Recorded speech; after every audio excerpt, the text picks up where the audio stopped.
Bella a tutti ragazzi, ben ritrovati in un nuovo video dell'aspetto di calciomercato Battiamo il Napoletano.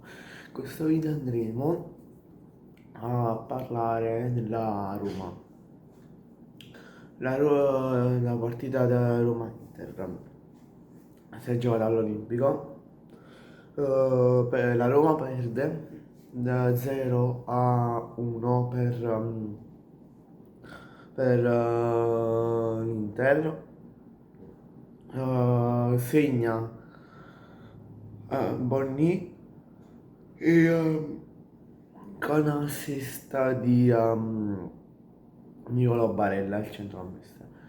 Cioè, tutti i napoletani alla finale, vi ho sentito anche degli altri miei amici e speravamo tutti quanti che la Roma perdeva e, e l'Inter vinceva.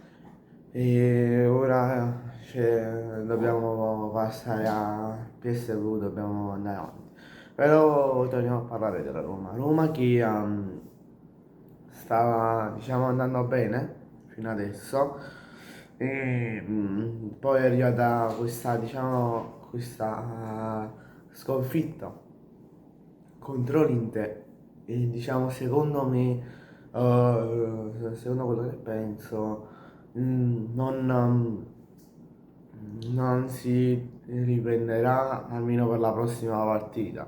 Adesso perché diciamo una sconfitta fa male a tutti, anche um, la sconfitta che abbiamo avuto noi, Napoli, per 0-1 contro il Torino, però vabbè.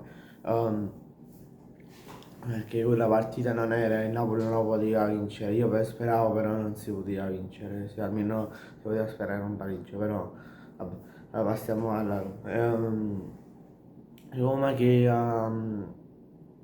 sbaglia, tira a porta vuota, ehm,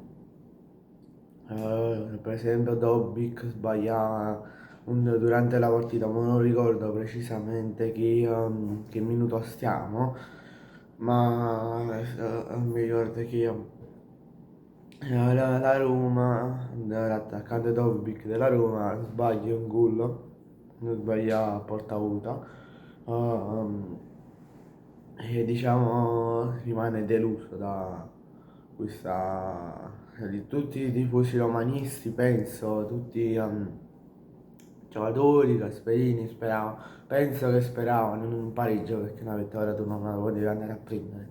Da un Inter davanti che l'anno scorso è arrivato secondo a tutto, in Serie A è arrivato secondo, non potevi sperare di vincere.